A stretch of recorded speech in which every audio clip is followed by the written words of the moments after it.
నమస్కారం అమ్మ. నమస్తే అమ్మ. శ్రీమాత్రే నమః. అమ్మ, మాకు లాస్ట్ వీడియోలో వచ్చేసి వృశ్చిక రాశి వారి యొక్క లక్షణాలు, జీవితాంతం వారి ఏ విధంగా ఉంటారు, అలాగే జీవిత భాగస్వామితో ఏ విధంగా ఉంటారు అనే వాటన్నిటి గురించి అయితే మాకు లాస్ట్ వీడియోలో తెలియజేశారు.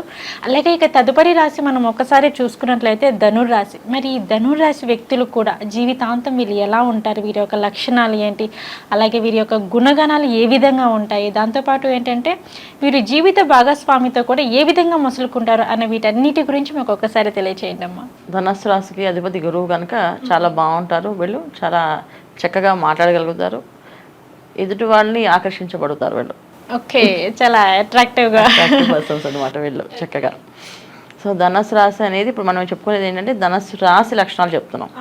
సో ప్రతి ఒక్క మనిషికి ధనస్సు రాశి గురించి లక్షణాలు ఇలాగే ఉంటాయంటే ఖచ్చితంగా ఉంటాయి. అలాగే కాకపోతే ఇందులో మళ్ళీ వాళ్ళ డేట్ ఆఫ్ బర్త్ కాంబినేషన్స్ కూడా పనిచేస్తూ ఉంటాయి, వాళ్ళ పేర్లో ఉన్న నెంబర్ పనిచేస్తూ ఉంటుంది.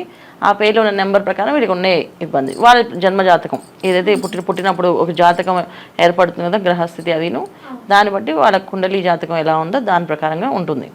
అయితే రాశి లక్షణాలు అయితే ఎక్కడికి పోవు, రాశి లక్షణాలు కొన్ని ఉంటాయి.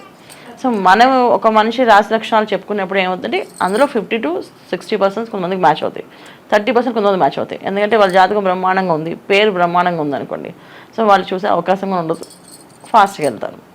కొంచెం జాతకం బాగాలేదనుకోండి చాలా ఇబ్బంది పడతారు. సో జాతకంలో యోగం లేదండి. ధనస్సు రాశి అంటే ఏంటంటే చాలా నిజాయితీ పరులని అర్థం. కానీ ఈ రోజులు నిజాయితీగా చేసే పనులు చేసేవాళ్ళే లేదు, తక్కువైపోయారు, చాలా తక్కువైపోయారు. సో రోజు రోజుకి అది ఇంకా మారిపోతుంది. సో అలా ఉన్నారు వీళ్ళు అని అంటే మేము అలా లేవని చెప్పి కామెంట్ పెట్టాల్సి వస్తుంది. అలా కొంచెం జరుగుతుంది. సో ధనస్సు రాశిలో వీళ్ళు జనరల్గా ఏంటంటే మనుషుల లక్షణాలు, రాశి లక్షణాలు అయితే ఏంటంటే చాలా మంచివాళ్ళు, తెలివైన వాళ్ళు, చాలా శుభ్రత ఉన్నవాళ్ళు. వీళ్ళకి చాలా శుభ్రత ఎక్కువ అనమాట. ఏ విషయమైనా సరే కొంచెం నీట్గా ఉండాలి, ఇల్లంతా అందంగా ఉండాలి, ఆఫీస్ అంటే నీట్గా ఉండాలి, ఒక ఆర్గనైజ్గా ఉండాలి, ఏ పని చేసినా ఒక పద్ధతి ప్రకారంగా చేసుకోవాలి అనే లక్షణాలు ఎక్కువగా ఉంటాయి వీళ్ళకి. సో ఎప్పుడు ఏది ఎలా ఉన్నా సరే అంటే చాలామంది ఏంటంటే ఆ నీట్నెస్ లేకపోతే ఏం భరించలేరు అనమాట వీళ్ళు. మైండ్ అసలు వాళ్ళకి చాలా ఎక్కువగా ఉండే లక్షణం ఈ ధనస్సు రాశి వాళ్ళు వీళ్ళు ఫస్ట్. సో ఈ రాశి వాళ్ళు ఎక్కువగా ఉంటారు అందులో. సో వీళ్ళకి ఎడ్యుకేషన్ కంటే కూడా నాలెడ్జ్ ఎక్కువగా ఉంటుంది. చదువుకున్నారా అంటే చాలామంది ధనస్సులో చదువుకున్న వాళ్ళు చాలా తక్కువ మంది చెప్పుకోవచ్చు, మనం వేల మంది లెక్క పెట్టచ్చు. కానీ వీళ్ళ తెలివితేటలు చాలా బాగుంటాయి, వ్యాపార వ్యక్తంగా ఉంటాయి వీళ్ళ తెలివితేటలన్నీ. స్టడీ కన్నా నాలెడ్జ్ చాలా ఎక్కువగా ఉంటుంది. ప్రతి ఒక్క విషయాన్ని చాలా అనాలిసిస్ చేసి వాళ్ళ ఓన్గా చేసుకునే శక్తి ఉంటుంది అనమాట. సో ఈ ధనస్సు రాశిలో పుట్టిన వాళ్ళు చాలామంది అన్ని రంగాల్లో రాణించగలిగే శక్తి ఉన్న వాళ్ళు, అన్ని రంగాల్లో ఉంటారు. ఈ రంగం వీళ్ళకి సూట్ అవుతుంది, ఆ రంగం సూట్ అవుతుంది చెప్పగలరు. అంటే ఒక్కొక్క రాశి వాళ్ళకి వచ్చేసి ధనస్సు అన్నప్పటికీ ఏమవుతుంది అన్ని రంగాల్లోకి వెళ్తారు వీళ్ళు. సినిమా ఇండస్ట్రీ తీసుకోండి, ఫిల్మ్ ఇండస్ట్రీ తీసుకోండి, తర్వాత వ్యాపారం తీసుకోండి, వ్యాపారంలో రియల్ ఎస్టేట్ తీసుకోండి, క్యాటరింగ్ తీసుకోండి, అన్ని అంటే ఉద్యోగాల కంటే కూడా వీళ్ళు వ్యాపారం చేయడానికి ఇష్టపడతారు. సో వీళ్ళు తెలివైన వాళ్ళని చెప్తాను కదా, ఎక్కువ తెలివితేటలు ఉన్న వాళ్ళు కొంచెం ఏ పని ఎలా చేసుకోవాలనేది అనాలిసిస్ చేయడం వచ్చు. కొంతకాలం ఉద్యోగం చేసినా ఆ డబ్బును సంపాదించి దాంతో వ్యాపారం చేయడం, ఆ వ్యాపారంలో రాణించడం బాగా అలవాటు వీళ్ళకి.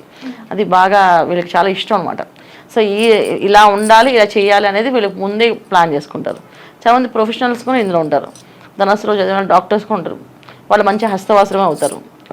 వాళ్ళ చేతితో వైద్యం చేస్తే అది తొందరగా వాళ్ళకి బాగుంటుంది.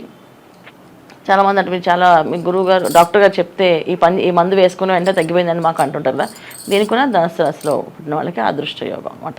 సో అలాంటి లక్షణాలు ఎక్కువగా ధనస్సు వారికి ఉంటుంది.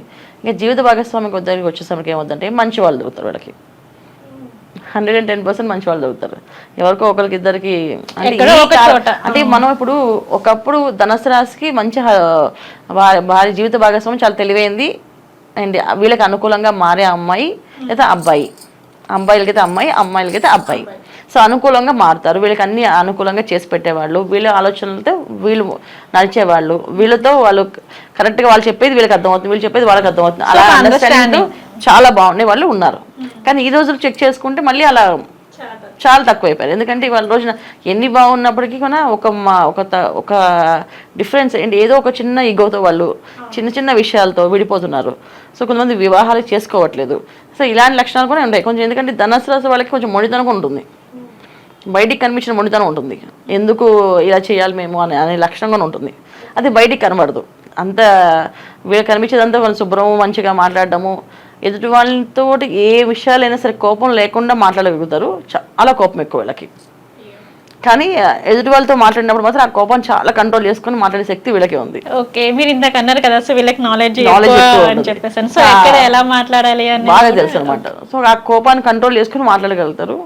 కానీ ఇంట్లో మాత్రం అది ప్రదర్శించేస్తారు. ఇంట్లో టకటకటగా తిట్టేస్తారు, వైఫ్నైనా అది తిట్టేస్తారు వాళ్ళు. మళ్ళీ కాసేపు అయిన తర్వాత మళ్ళీ వాళ్ళు వచ్చి సారీ రిక్వెస్ట్ చేసి బతిమాలుకుంటారు. అలాగే హస్బెండ్ అయినా వైఫ్ అలాగే తిట్టేస్తుంది, మళ్ళీ సారీ అని చెప్పి మళ్ళీ రిక్వెస్ట్ చేసుకుంటారు. సో ఇలా లక్షణాలు ఎక్కువగా వీళ్ళకి ధనస్సు వాళ్ళకి ఎక్కువగా ఉంటుంది. ఈ లక్షణాలు ఎక్కువ నాన్న. అలాగే అమ్మ మీరు చెప్పారు ధనుసు రాశి వారి లక్షణాలు, వారి గుణగణాలు ఎలా ఉంటాయి, ఏ విధంగా ఉంటారు వారు అని చెప్పేసి అని మాకు చెప్పారు. బట్ వీటికి అంత బాగుంది, బట్ ఎంత బాగున్నా కానీ మనకి ఎక్కడో ఒక చోట చిన్న లోపం అనేది కనిపిస్తూ ఉంటుంది. కాబట్టి మీరు చెప్పారు కొంచెం కోపం ఎక్కువగా ఉంటుంది అని చెప్పేసి. సో వీరు దానికి ఎటువంటి పరిహారాలు చేసుకుంటే బాగుంటుంది అంటారు? మెయిన్ కోపం ఎక్కువ అనేకంటే కూడా వీళ్ళకి ఏంటంటే సేవాతత్వం అనేది కొంచెం తక్కువ ఉంటుంది. ఓకే, సేవాతత్వం, సేవ చేయడం అనేది తక్కువ ఉంటుంది ఫస్ట్. సో అది కొంచెం వీళ్ళు పెంచుకుంటూ వెళ్ళాలి. ఎవరికైనా ఏదైనా చేయాలి అంటే ముందు ఉండి చేస్తారు. అంటే వీళ్ళకి ఏంటంటే ఒక రకమైన పద్ధతి అనమాట అవగాహన. అంటే ఒకటే చేస్తారు, ఏదో ఒకటి నచ్చుతుంది ఆ నచ్చింది చేస్తారు. సేవ అనేది ఏంటంటే నాకు ఎవరికైనా భోజనం పడ్డ ఇష్టం, నేను అందుకే ఎవరికైనా ఎప్పుడైనా అన్నదానం చేస్తాను. అన్నదానం ఎక్కడికి వెళ్ళినా కడతారు. ఏ ఊరికి వెళ్ళినా అంటే ఏ క్షేత్రానికి వెళ్ళినా అక్కడ అన్నదానం కేంద్రానికి వెళ్ళి ఒక 100-200 కట్టడం అలవాటు. అలా కట్టేసి వచ్చేస్తారు. అంటే జీవితాంతం మాకు ఇదే చేయడం ఇష్టం అని చేస్తూ ఉంటారు. అలా కాకుండా వీళ్ళ జాతకం ఇప్పుడు వీళ్ళు మాత్రం ఖచ్చితంగా జాతకం చూపించుకోవాల్సిందే నాన్న, ఖచ్చితంగా చూపించుకోవాలి. ఎందుకంటే వీళ్ళకి 30 to 40 years బాగానే ఉంటుంది లైఫ్. అంటే కెరీర్ స్టార్ట్ అయింది 30 years నుంచి స్టార్ట్ అవుతుంది. ఒక 10 years 15 years 40-45 years వరకు బాగానే ఉంటుంది. ఆ తర్వాత చాలా పెద్ద దెబ్బలు తగిలే అవకాశం ఉంది. జాతక రీత్యా ఆరోగ్య సమస్యలు రావచ్చు, ఆర్థికంగా రావచ్చు, ఇబ్బంది. సో ఏ విధంగా తెలియదు కానీ ఖచ్చితంగా అయితే వచ్చే అవకాశం 100% ఉంటుంది. సో వీళ్ళు ఏంటంటే ఖచ్చితంగా జాతకాన్ని చూపించుకొని జాతకంలో ఏవైతే నడుస్తున్నాయో వీళ్ళు ఏ రెమెడీస్ చేయాలో తెలుసుకోవాల్సింది కంపల్సరీ. వీళ్ళు ఓకే తెలుసుకుని చేసుకుంటేనే చాలా బాగుంటుంది. సో ఏం తెలుసో తెలియపోయినా ఒక దైవారాధన అనేది కంపల్సరీ చేయాల్సి ఉంటుంది ప్రతి రాశికి. ధనుసు రాశి వాళ్ళకి దైవారాధన ఎప్పుడు శివారాధన చేయాలి ఎక్కువగా. వీళ్ళు అది శివాలయానికి వెళ్ళడము, శివాభిషేకం రుద్రాభిషేకం చేయించుకోవడము, ప్రదోషకాలంలో సాయంకాలం గురువారం పూట ప్రదోషకాలం అని సాయంకాలం 5:30 నుంచి 6:30 అంటారు. ఆ టైంలో శివాలయంలో అక్కడ అభిషేకం చేస్తే ఆ దేవాలయంలో వీళ్ళకి అభిషేకం చేయించుకోవడము, రెగ్యులర్గా దర్శనం చేయించుకోవడం వల్ల కొంచెం మంచి ఫలితాలు వచ్చే అవకాశం 100% ఉంటుంది. ఓకే అమ్మ, ధనుసు రాశి వారికి వచ్చేసి వారి యొక్క లక్షణాలు ఏ విధంగా ఉంటాయి, అలాగే వారి యొక్క గుణగణాలు ఏమిటి, అలాగే వారి జీవిత భాగస్వామితో వారు ఏ విధంగా ఉంటారు అనే వాటన్నిటి గురించి అయితే మాకు తెలియజేశారు. ధన్యవాదాలమ్మా. నమస్తే అమ్మ. శ్రీమాత్రే నమః.